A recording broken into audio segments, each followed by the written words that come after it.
Demo ನೋಡ್ತಿರಲ್ಲ video ಹೆಂಗೆ ಅನಿಸ್ತು ಅಂತ ಒಂದ್ಸಲ ಕಾಮೆಂಟ್ ಮಾಡಿರಿ. ಹಾಗೆ ಚಾನಲಿಂದ ಸಬ್ಸ್ಕ್ರೈಬ್ ಮಾಡ್ಕೊರಿ. ರೆಗ್ಯುಲರಿಂದ ವೀಡಿಯೋಸ್ ಬರುತ್ತೆ, ಹೇಗೆ ಎಡಿಟಿಂಗ್ ಮಾಡೋದನ್ನು ತಿಳಿಸ್ಕೊಡ್ತೀನಿ. ಬನ್ನಿ ವೀಡಿಯೋನಲ್ಲಿ ಸ್ಟಾರ್ಟ್ ಮಾಡೋಣ.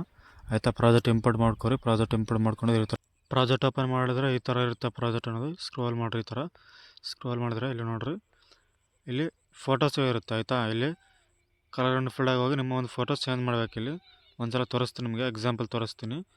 ಒಂದ್ಸಲ ಈ ಫೋಟೋ ಇಟ್ಟಿದ್ದೀನಿ. ಆಯಿತಾ, ಒಂದೇ ಫೋಟೋ ಇಡಬೇಕು. ಆಯಿತಾ, 3 ಸತ್ತೆ ಇದೇ ಫೋಟೋ ಇಡಬೇಕು. ಆಯಿತಾ, ಒಂದು ಇಲ್ಲಿ ಕಲರ್ ಆ್ಯಂಡ್ ಫಿಲ್ಡಾಗಿ ಹೋಗಿ ಈ ಫೋಟೋ ಇಟ್ಟಿದ್ದೀನಲ್ಲ ನಾನು, ಇದು ಎಕ್ಸಾಂಪಲು ಇದೇ ಫೋಟೋ ಇಡಬೇಕು. 3 ಟೈಮ್ಸ್ ಇದೇ ಫೋಟೋ ಇಡಬೇಕು. ಆಯಿತಾ, ಕಲರ್ ಆ್ಯಂಡ್ ಫಿಲ್ಡಾಗಿ ಹೋಗಿ ನಿಮ್ಮ ಒಂದು ಫೋಟೋ ತೊಗೊಂಡು, ಆಯಿತಾ, ಈ ಥರ 3 ಟೈಮ್ಸು ಇದೇ ಫೋಟೋ ಆ್ಯಡ್ ಮಾಡಬೇಕು. ಆಯಿತಾ, ಇಲ್ಲಿ ನೋಡ್ರಿ ಬಂತು. ಮತ್ತೆ ಅಲ್ಲಿ ಕಲರ್ ಆ್ಯಂಡ್ ಫಿಲ್ಡಾಗಿ ಹೋಗಿ ನಿಮ್ಮ ಒಂದು ಫೋಟೋಸು ಈ ಥರ ಆ್ಯಡ್ ಮಾಡಬೇಕು. ಆಯಿತಾ, ಈ ಥರ ಸ್ವಲ್ಪ ಅಡ್ಜಸ್ಟ್ಮೆಂಟ್ ಆಗಿಲ್ಲ ಅಂದರೆ ಸ್ವಲ್ಪ ಅಡ್ಜಸ್ಟ್ಮೆಂಟ್ ಮಾಡ್ಕೊರಿ.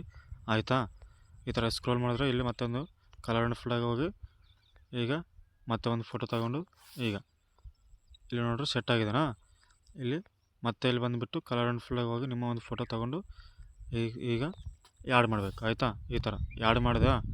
ಇಲ್ಲಿ ಬಂದ್ರಿ, ಇಲ್ಲಿ ಆಯಿತಾ, ಈ ಥರ ಎಂಡ್ ತನಕ ಸ್ಕ್ರೋಲ್ ಮಾಡಬೇಕು. ಆಯಿತಾ, ಇಲ್ಲಿ ಫೋಟೋಸು ಇಲ್ಲಿ ಮೇಲ್ಗಡೆ ಬರುತ್ತೆ. ಆಯಿತಾ, ಈ ಥರ ಮತ್ತೆ ಇಲ್ಲಿ ಎಂಡ್ ತನಕ ಆ್ಯಡ್ ಮಾಡಿಕೊಂಡು ವೀಡಿಯೋನ ಇಲ್ಲಿಂದ ಎಕ್ಸ್ಪೋರ್ಟ್ ಮಾಡ್ಕೊರಿ. ಬೆಸ್ಟ್ ಕ್ವಾಲಿಟಿಯಿಂದ